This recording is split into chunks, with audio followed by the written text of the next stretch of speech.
प्यारे बच्चों, DP Singh classes Prayagraj में जो गोल्डन प्लेटिनम टेस्ट सीरीज चल रहा है, इसका जो 12 नंबर अभी टेस्ट हुआ था, जिसमें फिजिक्स में पर्टिकुलर मॉडर्न फिजिक्स के 3 टॉपिक आए थे, atomic structure, electromagnetic wave, atom nuclei.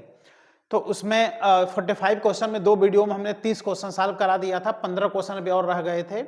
तो आज हम लोग 31 नंबर क्वेश्चन से 45 नंबर क्वेश्चन तक सॉल्व कर लेंगे। 15 क्वेश्चन जो रह गए हैं वो आज आपको सोल्यूशन मिल जाएगा, जिसमें आप देखिए ये क्वेश्चन नंबर 31 से यहाँ पर है। तो इस 15 क्वेश्चन में जो आपके क्वेश्चन 2-4 क्वेश्चन गलत हुए होंगे उसको आप लोग जरूर देख लीजिएगा, उसके एनालिसिस कर लीजिएगा, जिससे कि आपके जो कमी हो दूर हो। और वीडियो को आप दोस्तों मित्रों में शेयर कर दीजिएगा, लाइक कर दीजिएगा। जो भी बच्चे चैनल पे नए हैं वो चैनल को सब्सक्राइब कर लें, जिससे कि जैसे वीडियो अपलोड हो तुरंत उसका नोटिफिकेशन उनको मिले। तो आइए बेटा स्टार्ट करते हैं। बहुत ही बेनिफिट मिलेगा आपको सोल्यूशन से, क्योंकि बहुत इंपॉर्टेंट क्वेश्चन इसमें हैं। और जब इसको सोल्यूशन आप देखेंगे तो एग्जाम में आराम से ऐसे क्वेश्चंस आप कर सकते हैं। इसको सीखने का प्रयास कीजिए।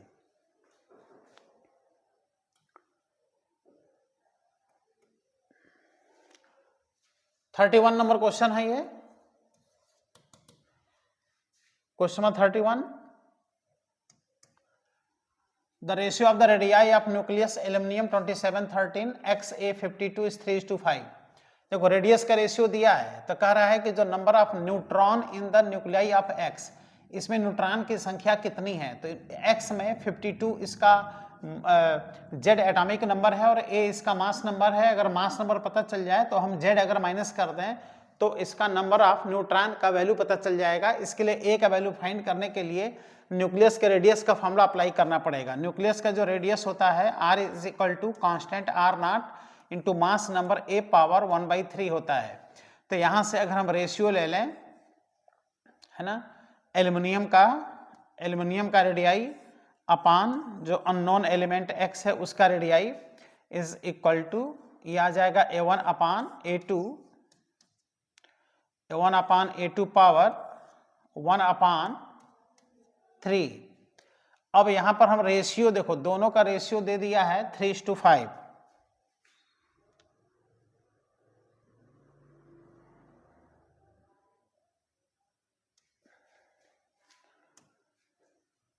तो इसको लिख देता है 3/5 इज इक्वल टू, इसका जो मास नंबर है 27 है, अपान इसका जो मास नंबर है A फाइंड करना है, यहाँ A लिख देंगे, पावर 1/3 आ गया। अब क्या करो, दोनों तरफ क्यूब कर दो, तो 3 का जो क्यूब होगा 27 हो जाएगा, 5 का क्यूब 125, और इधर जब क्यूब करेंगे तो 1/3 हट जाएगा और ये आ जाएगा 27/A। 27 से 27 कट गया और A इज इक्वल टू आ गया 125। तो इस वाले का मास नंबर A का वैल्यू पता चल गया 125। अब कह रहा है कि इसका न्यूट्रॉन की संख्या बताइए। तो न्यूट्रॉन की संख्या के लिए Z का वैल्यू 52 है। तो ऐसे में X में, है ना, X में यह दिया है 52 और यह है A, तो X का यह हो गया 52 और A का वैल्यू आ गया 125। तो इसमें अगर न्यूट्रॉन की संख्या फाइंड करनी है तो जो न्यूट्रॉन की संख्या होगा, है ना, न्यूट्रॉन की संख्या जो होता है उसको N बोलते हैं, है ना, इसको बोलते हैं प्यारे बच्चों N। तो N is equal to A में से Z का वैल्यू माइनस कर दें। तो A का वैल्यू आया है 125 और Z का वैल्यू है 52, माइनस कर लो, ये आ जाएगा प्यारे बच्चों 73। तो जो X दिया था एलिमेंट, उसका जो न्यूट्रॉन की संख्या है वो 73 है। और न्यूट्रॉन की संख्या प्राप्त करने के लिए पहले मास नंबर चाहिए, और मास नंबर हम लोगों ने रेडियाई वाले कॉन्सेप्ट से निकाल लिया, फिर इसको माइनस कर दिया Z का वैल्यू, न्यूट्रॉन की संख्या इसमें पता चल गया। तो यह answer 73। Next question 32 number question.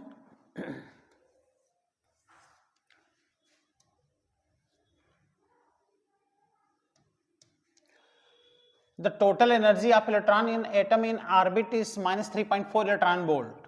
देख लो, टोटल एनर्जी जो है वो -3.4 इलेक्ट्रॉन वोल्ट है। Total energy. तो काइनेटिक एनर्जी और पोटेंशियल एनर्जी फाइंड करनी है।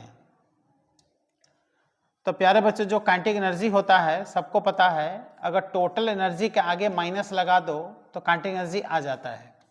तो माइनस और टोटल एनर्जी दिया है -3.4 इलेक्ट्रॉन वोल्ट, तो माइनस माइनस मिलके आ गया +3.4 इलेक्ट्रॉन वोल्ट।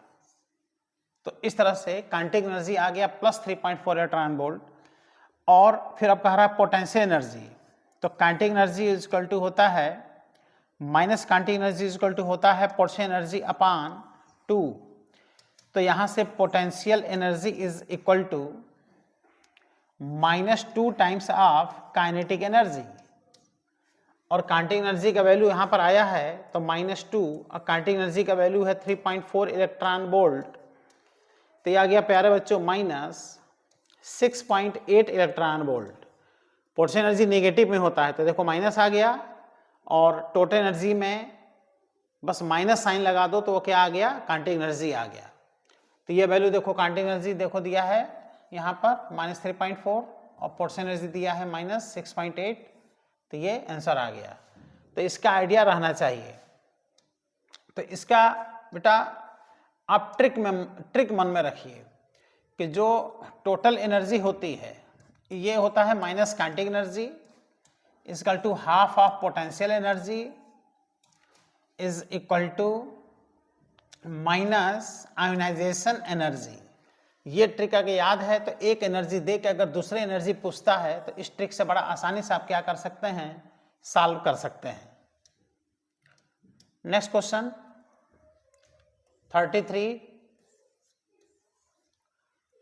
33 नंबर क्वेश्चन क्या कह रहा है बेटा 33 नंबर क्वेश्चन में, और देखते हैं। कह रहा है ratio of kinetic energy to the total energy of an electron in Bohr's orbit of the hydrogen atom, है ना। किसका किसका रेशियो पूछ रहा है, काइनेटिक एनर्जी और टोटल एनर्जी। तो आप जानते हो कि total energy is equal to होता है माइनस काइनेटिक एनर्जी। तो यहां से kinetic energy upon total energy is equal to आ गया, देख रहे हो, kinetic energy upon total energy is equal to 1/-1, और 1/-1 का मतलब 1 और -1 का रेशियो आ गया, जो यहाँ पे सीधा सीधा दिख रहा है। क्लियर। तो देखो ये ट्रिक जो अभी हमने बताया ना, ये बहुत हेल्प करता है ऐसे क्वेश्चन सॉल्व करने के लिए।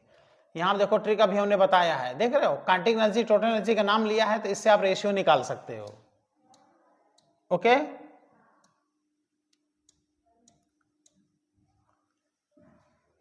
Thirty 34 number question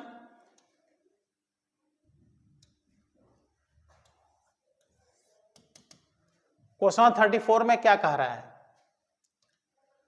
nucleus x, देख रहे हो, एक्स न्यूक्लियस दिया है जिसका मास नंबर यहां पे m दिया है और एटॉमिक नंबर n दिया है। तो इसमें से एक अल्फा पार्टिकल निकल रहा है ना, अल्फा पार्टिकल इसमें से निकल रहा है। तो अल्फा पार्टिकल होता क्या है, 2He4 होता है, देख रहे हो, अल्फा पार्टिकल मतलब 2He4। तो जब अल्फा पार्टिकल्स में से निकलेगा तो मास नंबर में से 4 माइनस हो जाएगा, है ना, ये रिड्यूस हो जाएगा m-4, और n में से 2 माइनस हो जाएगा, देख रहे हो, एटॉमिक नंबर में से 2 माइनस होगा, मास नंबर में से 4 माइनस होगा। तो यहां हो जाएगा प्यारे बच्चों n-2। इसके बाद से क्या दे रहा है तुम खुद देखो, इसके बाद से 2 बीटा पार्टिकल निकल रहे हैं, देख रहे हो, 2 बीटा पार्टिकल, यानी 2 बीटा माइनस इसमें से निकल रहा है। तो बीटा पार्टिकल का नोटेशन आपको पता होना चाहिए, -1 बीटा 0, देखो -1 बीटा 0, लेकिन इनकी संख्या कितनी है, 2 है। तो जब बीटा का एमिशन होता है तो मास नंबर में कोई फर्क नहीं पड़ता। तो मान लो ये Z बन गया, इसलिए मास नंबर तो m-4 ही रह जाएगा, लेकिन ये जो n-2 है इसमें से 2 बीटा पार्टिकल का मास नंबर -1 इसमें से माइनस हो जाएगा। तो n-2 में से जब हम -1 माइनस करेंगे, लेकिन बीटा पार्टिकल कितने हैं, 2 हैं, तो इसमें 2 से मल्टीप्लाई कर लें, देखो -2 जब माइनस करेंगे तो ये कितना आ गया, n आ गया, इसलिए यहाँ पे केवल क्या रह जाएगा, n रह जाएगा। इस तरह से जो z बचेगा है ना, z, उसमें हम देखें कि ये m-4 हो जाएगा और ये क्या हो जाएगा, n हो जाएगा। तो m-4 और n यही एक दिया है, देखो ये बी ऑप्शन इसमें सही है। लेकिन इसमें जो x में से अल्फा और बीटा निकल रहा है तो लास्ट में ये x ही कह रहा है, तो चलो x ही रहने दो, लेकिन हमने इसको क्या लिख दिया था, z लिख दिया था। लेकिन आंसर देखो ये होगा m-4 और n। तो ये देखा जाता है कि अल्फा का जब एमिशन होता है तो जो डाटर न्यूक्लियाई होता है उसके मास नंबर में 4 का माइनस हो जाता है और एटॉमिक नंबर में 2 माइनस हो जाता है। लेकिन जब बीटा का एमिशन होता है तो बीटा भी दो प्रकार का होता है प्यारे बच्चों, एक बीटा -1 और एक बीटा +1। तो बीटा -1 इलेक्ट्रॉन होता है, बीटा प्लस ये पॉजिट्रॉन होता है। तो यहाँ बीटा माइनस का एमिशन किया है, इलेक्ट्रॉन का एमिशन किया है, तो इसका नोटेशन अगर पता है तो आप इस क्वेश्चन को सॉल्व कर सकते हैं। बी ऑप्शन इसमें सही है।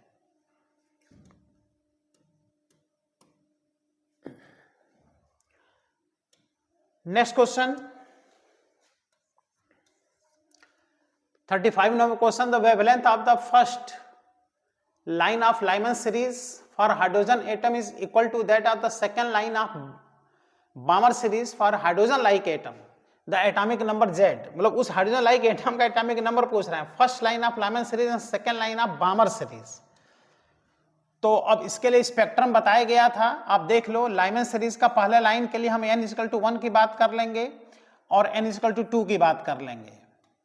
चलो, और चलो बात कर लेते हैं n=3 की और n=चलो 4 के भी बात कर लेते हैं।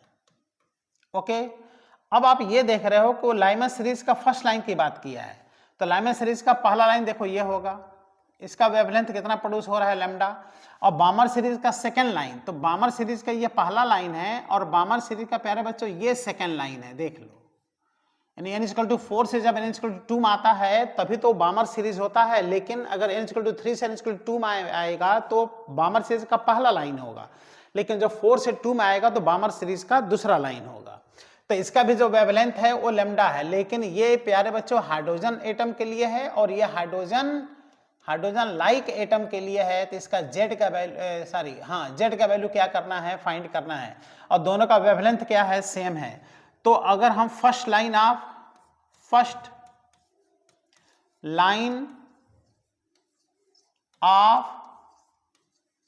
लाइमन सीरीज की बात करें, लाइमन सीरीज का फर्स्ट लाइन, तो रिडबर्ग इक्वेशन लगा दें, 1/λ = R1/n final square minus 1/n initial square. तो देखो लाइमन सीरीज के पहले लाइन का फाइनल 1 है, तो 1/1 स्क्वायर इज 1/1/2 का स्क्वायर हो जाएगा 4। इस तरह से आ जाएगा 3R/4। ये हो गया फर्स्ट इक्वेशन।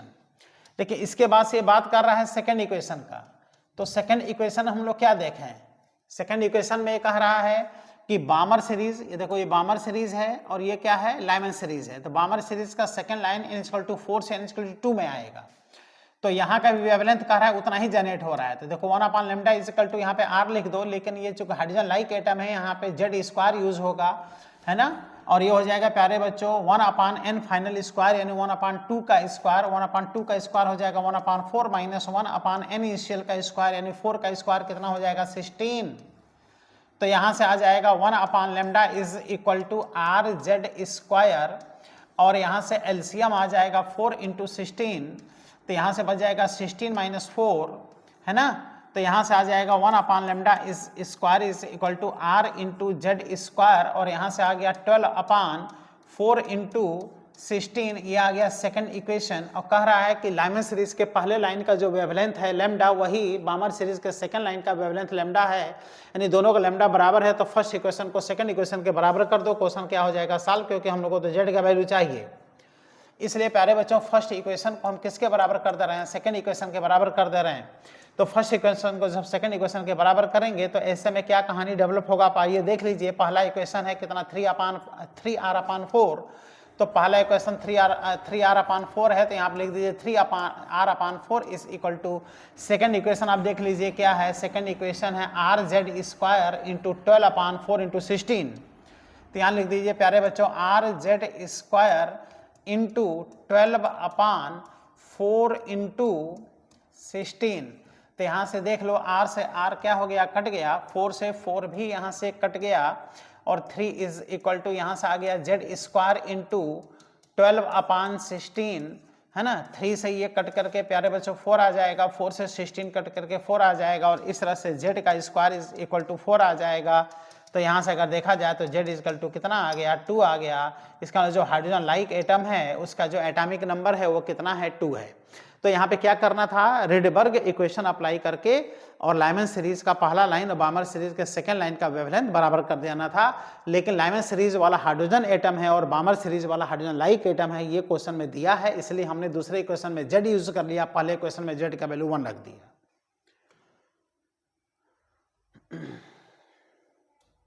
तो इस क्वेश्चन का आंसर अगर देखा जाए, इस क्वेश्चन का आंसर, तो आंसर हम लोग को जो मिला, ये देखो सी ऑप्शन इसका सही है। इसका आंसर होगा कितना, 2, क्योंकि क्वेश्चन में जेड का वैल्यू पूछ रहे हैं। और क्वेश्चन देखते हैं, क्वेश्चन नंबर 36। प्यारे बच्चों जो 36 नंबर क्वेश्चन है इसमें आप देख रहे हो, 36 नंबर क्वेश्चन में for the Bohr's first orbit of circumference 2πr the de Broglie wavelength of the revolving electron. तो कोई भी इलेक्ट्रॉन अपने ऑर्बिट में अगर रिवॉल्व करता है, nth ऑर्बिट में अगर रिवॉल्व करता है, तो इसमें बताया गया है जो सेकंड पॉस्टुलेट होता है कि angular momentum of electron in their specific orbit will be quantize. Angular momentum quantize होता है। इसको डे ब्रायली ने अपने डे ब्रायली वेवलेंथ की हेल्प से इसको प्रूफ किया था, क्योंकि इसमें जो वेवलेंथ सेट होता है nth ऑर्बिट में n इंटू लैम्डा उसके सरकमफ्रेंस के बराबर होता है, 2πr के बराबर होता है। तो पहले ऑर्बिट की बात कर रहा है तो n इक्वल टू 1 रख दो, तो यहाँ से वेवलेंथ निकल आएगा और ये हो जाएगा कितना, 2πr। तो इस तरह से जो वेवलेंथ आ गया वो किसके बराबर आ गया, 2πr के बराबर आ गया लैम्डा का वैल्यू। ओके, तो ये आंसर आ गया कितना, 2πr। नेक्स्ट क्वेश्चन, ये 37, mass number of 2 nuclei are in the ratio 4:3। बहुत इंपॉर्टेंट क्वेश्चन, देख रहे हो, मास नंबर का रेशियो इतना दिया है, लेकिन न्यूक्लियर डेंसिटी का रेशियो पूछ रहा है। प्यारे बच्चों जो न्यूक्लियर डेंसिटी होता है, रो कह लो चाहे डी कह लो, ये मास नंबर पे डिपेंड नहीं करता, A/0 के डायरेक्टली प्रोपोर्शनल होता है। इसका मतलब दो अलग अलग न्यूक्लियाई के न्यूक्लियर डेंसिटी का रेशियो जो होता है 1:1 होता है। इसको सॉल्व नहीं करना है, डायरेक्ट आपको टिक लगाना था, 1:1 इसका आंसर आएगा। अक्सर ये क्वेश्चन एग्जाम में पूछा करता है, कोई फॉर्मूला नहीं लगाना है, सीधे कॉन्सेप्ट लगाना है। दुनिया में जितने भी एटम होते हैं उनके न्यूक्लियस की डेंसिटी हमेशा क्या होती है, इक्वल होती है, मास नंबर पर डिपेंड नहीं करता है। तो इसका आंसर क्या है, सी है। नेक्स्ट क्वेश्चन 38 नंबर क्वेश्चन आप देख लो, the ratio of the mass density. फिर वही देखो, मास डेंसिटी यानी न्यूक्लियाई का जो डेंसिटी है वो कैल्शियम के लिए और ऑक्सीजन दोनों के लिए पूछ रहा है, तो ये भी तो 1:1 हो जाएगा, क्योंकि चाहे किसी भी दो एटम के न्यूक्लियाई का जब न्यूक्लियर डेंसिटी का जो रेशियो पूछेगा तो हमेशा 1:1 होगा। तो यहाँ भी आंसर 1 होगा, इसके पहले वाले क्वेश्चन में भी आंसर 1:1 होगा, because nuclear density is not depend upon mass number. 39 number question, an unstable heavy nucleus at rest breaks into 2 nuclei which move away with velocities in the ratio 8:27 the ratio of the radii of the nuclei। एक nucleus है, जब वो DK हो रहा है तो दो particle में एक्सप्लोड हो रहे हैं, तो उनके जो वेलोसिटी का रेशियो है 8 और 27 दिया है, तो उनके रेडियस का रेशियो पूछ रहा है। तो कोई भी प्यारे बच्चों जो एटम होगा जब वो एक्सप्लोड करेगा तो एक पार्ट अगर ईस्ट डायरेक्शन में जाएगा तो दूसरा पार्ट अपने आप वेस्ट डायरेक्शन में जाएगा, उसके मोमेंटम को कंजर्व करने के लिए, according to law of conservation of linear momentum. तो इस तरह से दोनों जो पार्टिकल्स होंगे उनका मोमेंटम हम क्या कर रहे हैं, आंख बंद कर इक्वल कर दें, m1v1 इक्वल टू क्या कर दें, m2v2 अगर लिख दें, तो यहाँ से उनका जो मास रेशियो जो आ जाएगा, देख लो m1/m2 इक्वल टू ये आ जाएगा v2/v1, और v2/v1 का रेशियो यहाँ पे v1 v2 का रेशियो दिया है, v2/v1 का रेशियो होगा वो 27 कितना आ जाएगा, 8 आ जाएगा। लेकिन इसके बाद से उनके रेडियस का ये रेशियो पूछ रहे हैं, तो जो रेडियस का रेशियो होगा वो हो जाएगा r1/r2 equal to mass number a1/a2 power 1/3, कितना आ गया, 1/3। तो ये मास नंबर का जो रेशियो है, तो इसको सीधे सीधे मास का रेशियो आप कह दो, जो कि इसमें आया है अभी क्वेश्चन में, तो m1/m2 पावर 1/3 आ जाएगा। और m1/m2 का वैल्यू अभी आप देखो कितना आया है, 27/8 आया है। तो यहाँ लिख दो प्यारे बच्चों 27/8 का क्यूब रूट ले लो, यानी 1/3 इस पे पावर कर दो, तो 27 का क्यूब रूट हो गया 3 और 8 का क्यूब रूट हो गया 2। इस तरह से उनके जो रेडियस का रेशियो होगा वो कितना आएगा, 3:2 आएगा। तो इस तरह से ये जो ऑप्शन है आप देख लो 3:2 यहाँ पे आंसर आ गया। ए ऑप्शन बहुत ही इंपॉर्टेंट क्वेश्चन है, इसमें मैकेनिक्स का भी कॉन्सेप्ट लग रहा है, एटम न्यूक्लियाई का भी कॉन्सेप्ट लग रहा है। मैकेनिक्स का क्या कॉन्सेप्ट लग रहा है, लीनियर मोमेंटम कंजर्वेशन अप्लाई हो रहा है, उस वजह से एटम न्यूक्लियाई का रेडियस वाला फॉर्मूला जो ए पे डिपेंड होता है वो कॉन्सेप्ट यहाँ पे यूज हो रहा है। तो ये क्वेश्चन बहुत ही इंपॉर्टेंट है, एग्जाम में आपके डायरेक्ट मिलेगा, वैल्यू चेंज करके मिलेगा, थोड़ा सा इस क्वेश्चंस की प्रैक्टिस होनी चाहिए, इसलिए सब क्वेश्चंस दिए गए थे टेस्ट में। 40 नंबर क्वेश्चन क्या कह रहा है कि log r/r0 और a log a में ग्राफ पूछ रहा है, तो ऐसे क्वेश्चन को सॉल्व करने के लिए आप क्या करेंगे, अब फॉर्मूला लगा दो r is equal to r0 into a power 1/3। r0 is constant, nucleus के रेडियस का फॉर्मूला है, तो यहां से देख लो r/r0 इज इक्वल टू आ गया a पावर 1/3, दोनों तरफ log ले लो, log taking log in both side, तो log r/r0 is equal to, इधर जब log लोगे तो 1/3 बाहर आ जाएगा और बच जाएगा प्यारे बच्चों log a। तो यहाँ से आप देख रहे हो कि ये वैल्यू ये इसके डायरेक्टली प्रोपोर्शनल है, और जब डायरेक्टली प्रोपोर्शनल है तो ऐसे में जो ग्राफ आएगा वो क्या आएगा, स्ट्रेट लाइन, क्योंकि आप देख रहे हो कि log r/r0 1/3 is constant, directly proportional to log a, है ना, log a के डायरेक्टली प्रोपोर्शनल है, जब डायरेक्टली प्रोपोर्शनल है तो ग्राफ स्ट्रेट लाइन आएगा, स्ट्रेट लाइन एक ही ग्राफ दे रहा है, देखो b log r/r0 और log a का ग्राफ, तो ये ग्राफ कैसा आएगा प्यारे बच्चों, स्ट्रेट लाइन आएगा। क्वेश्चन नंबर 41 नंबर क्वेश्चन में if radius of the aluminium 2713 का 3.6 फर्मी है, तो रेडियस ऑफ द एल्यूमिनियम 12552 का बताना है ना, तो ये लगा दो formula, r is directly proportional to a power 1/3, तो यहां से आ जाएगा r1/r2 is equal to a1/a2 power 1/3, तो r1 का वैल्यू इसके लिए रख दो, रेडियस 3.6 फर्मी है ना, 3.6 फर्मी, और दूसरे वाले का रेडियस क्या करना है, फाइंड करना है। इसका मास नंबर लिख दो प्यारे बच्चों 27, इसका मास नंबर लिख दो 125 पावर 1/3, तो यह जाएगा 3/5, तो इस तरह से ये 3 से ये कट जाएगा और 1.2 आ जाएगा, तो दूसरे वाले का जो रेडियस आ जाएगा 1.2 इंटू 5 यानी कितना आ जाएगा, 6 फर्मी उसका रेडियस आएगा, है ना। तो ये फॉर्मूला बहुत ही इंपॉर्टेंट होता है, इस पर खूब क्वेश्चन पूछे जा रहे हैं, तो देखो ये 6 फर्मी इसका आंसर आ गया। क्वेश्चन नंबर 42 नंबर क्वेश्चन में क्या कह रहा है, if r is the Rydberg constant for hydrogen, the wave number of the first line of Lyman series। Lyman series का मतलब सबको पता है कि भाई n = 1 है, n = 2 है, तो जब इलेक्ट्रॉन n = 2 से n = 1 में आता है तो यही first line of Lyman series कहलाता है। तो इससे जो रेडिएशन निकल रहा है इसका वेव नंबर अर्थात न्यू बार बताना है, और वेव नंबर कितना होता है प्यारे बच्चों, 1/λ, ये फाइंड करना है। तो इसके लिए क्या करना होगा, हम लोगों को रिडबर्ग इक्वेशन अप्लाई करना होगा, जिसमें कि वेव नंबर 1/λ बताना है। तो 1/λ यानी nu bar, wave number is equal to प्यारे बच्चों 1/λ, और हाइड्रोजन एटम है तो r z का वैल्यू 1 हो जाएगा, 1/n फाइनल का स्क्वायर यानी 1 का स्क्वायर माइनस 1/n स्क्वायर यानी 2 स्क्वायर, तो यहाँ से आ जाएगा r, और 1 - 1/4 इज इक्वल टू सीधे सीधे आंसर आ जाएगा 3r/4, 3r/4, ये वेव नंबर है।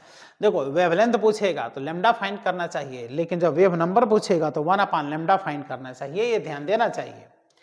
आइए प्यारे बच्चों नेक्स्ट क्वेश्चन देखते हैं, क्वेश्चन नंबर 43, ये 43 नंबर क्वेश्चन। तो इसमें कह रहा है कि एक इलेक्ट्रॉन का एंगुलर मोमेंटम जो है वो L है। इलेक्ट्रॉन का एंगुलर मोमेंटम क्या होता है, MBR है ना, MBR का एंगुलर मोमेंटम का वैल्यू L दिए हैं, और ये इलेक्ट्रॉन का मास है me × v × r = L। तो मैग्नेटिक मोमेंट का वैल्यू पूछ रहे हैं, मैग्नेटिक मोमेंट।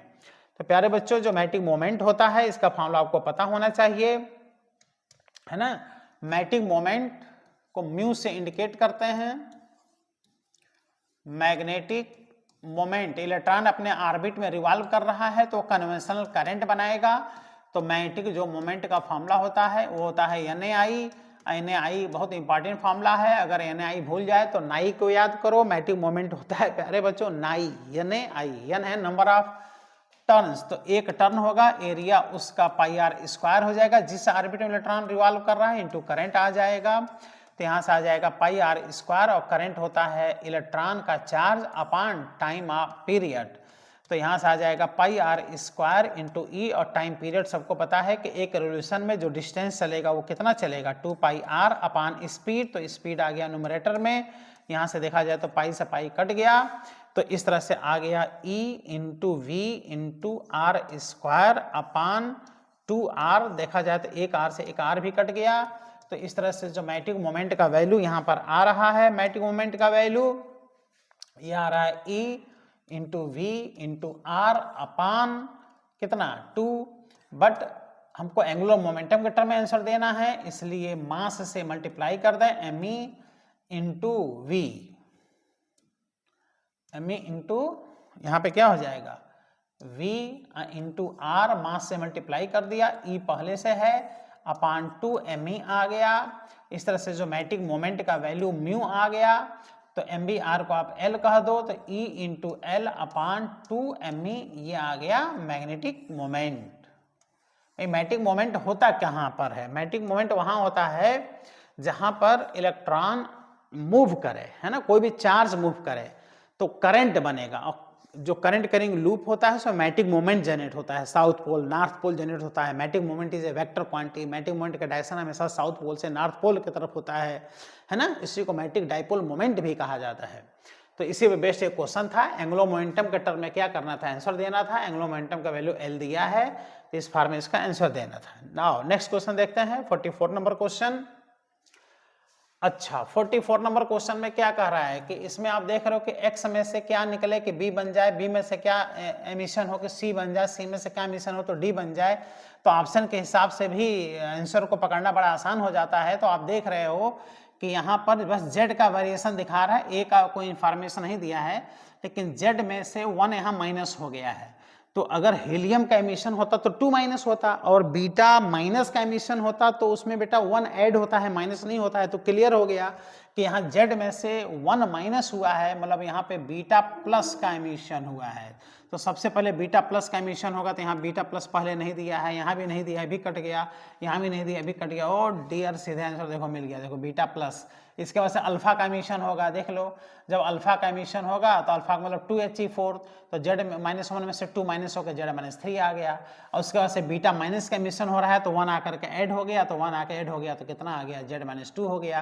तो पहले बीटा प्लस का एमिशन होगा, फिर अल्फा का एमिशन होगा, फिर क्या होगा, बीटा माइनस का एमिशन होगा, जैसा कि यहाँ पे सी ऑप्शन में दिख रहा है। तो एक होता है अल्फा का एमिशन, एक होता है बीटा माइनस का एमिशन, एक होता है बीटा प्लस का एमिशन। अल्फा का एमिशन होगा तो इसको मन में रखो कि 2He4 होगा, बीटा -1 का एमिशन होगा तो -1 इंटू बीटा, ये -1 है, -1 इंटू बीटा 0 का एमिशन होगा, और इसका एमिशन होगा तो ये +1 इंटू बीटा 0 का एमिशन होगा। ये 3 प्रकार के एमिशन होते हैं जिसको मन में रखना पड़ता है।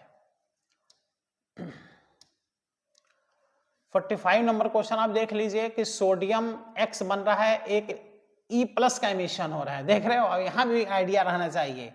देखो E+ का एमिशन का मतलब होता है बेटा बीटा प्लस का एमिशन, अब बीटा प्लस का एमिशन का मतलब +1 बीटा 0 का एमिशन ये कराया है।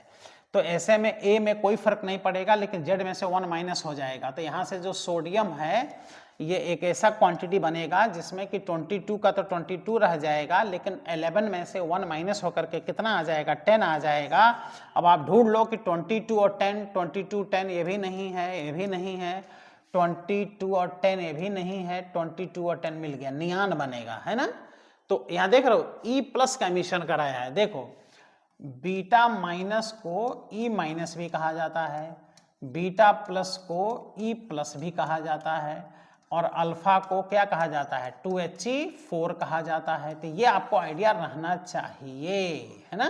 तो या तो अल्फा का एमिशन कराएगा, या तो बीटा माइनस का एमिशन कराएगा, या तो बीटा प्लस का एमिशन कराएगा, या तो गामा रेडिएशन का एमिशन कराएगा। गामा का एमिशन होगा तो मास नंबर और एटॉमिक नंबर में कोई फर्क नहीं पड़ता है, क्योंकि बस एनर्जी के फॉर्म में निकलता है। बीटा प्लस का एमिशन होता है तो ए में तो फर्क नहीं पड़ता, लेकिन जेड में से 1 माइनस हो जाता है। बीटा माइनस का एमिशन होता है तो ए में तो कोई फर्क नहीं पड़ता, लेकिन जेड में 1 ऐड हो जाता है। अल्फा का एमिशन होता है तो ए में से 4 माइनस हो जाता है और जेड में से 2 माइनस हो जाता है। ये क्लियर आपको रहना चाहिए। तो इस तरह से प्यारे बच्चों आप देख रहे हैं कि जो टेस्ट नंबर 12 हुआ था उस टेस्ट में ऑलरेडी 45 क्वेश्चंस थे फिजिक्स में, जिसमें कि मॉडर्न फिजिक्स के 3 टॉपिक दिए गए थे, atomic structure, electromagnetic wave, atom nuclei, जिसमें 45 क्वेश्चंस कंप्लीट सॉल्व हो गए। हम पहले 2 वीडियो अपलोड कर चुके हैं जिसमें 30 क्वेश्चन सॉल्व करा चुके हैं। आज 15 क्वेश्चन जो बाकी था उसको सॉल्व करा दिए। तो प्यारे बच्चों आपका जो इस टॉपिक में टेस्ट में जो 2-4 क्वेश्चन गलत हुए होंगे उसके आप एनालिसिस जरूर कर लीजिए, जो आपके गलत हुए हैं उसको जरूर देख लीजिए, इसी से आपका सुधार होगा, इंप्रूवमेंट होगा। अब वेडनेसडे को अगला टेस्ट 13 नंबर का टेस्ट होने जा रहा है, जिसमें कि मॉडर्न फिजिक्स का होल मॉडर्न फिजिक्स आ रहा है। तो खूब मेहनत से आप लोग टेस्ट दीजिएगा, फिर उसके भी सोल्यूशन अपलोड हो जाएंगे और उससे जो क्वेश्चन आपके गलत हुए होंगे वो आपका एनालिसिस हो जाएगा। लेकिन मॉडर्न फिजिक्स विशेष रूप से तैयार कीजिए, एक लाइन क्लास में, ऑफलाइन क्लास में पूरा मॉडर्न फिजिक्स पढ़ाया गया है। अब पूरे मॉडर्न फिजिक्स से नीट एग्जाम में 8 से लेकर 10 क्वेश्चन आपको एग्जाम में मिलेंगे और जेई में भी कम से कम 5-6 क्वेश्चन आपको मिलेंगे, जिसमें logic gate, photo electric effect, electromagnetic wave and atomic structure, semiconductor और एटम न्यूक्लियाई, ये सारे क्वेश्चंस आपके आते हैं और इस बार टेस्ट में ये सब रहेंगे। तो पूरे मेहनत से आप टेस्ट दीजिए, ईमानदारी से टेस्ट दीजिए, कोई टेस्ट आपको छोड़ना नहीं है प्यारे बच्चों। तो मेहनत से रिवाइज करके आइएगा, पूरा कंप्लीट क्वेश्चन सॉल्व कराइएगा और इस बार टेस्ट में बढ़िया नंबर आप लोग लाइएगा और मन लगा करके टेस्ट दीजिएगा। जय हिंद प्यारे बच्चों।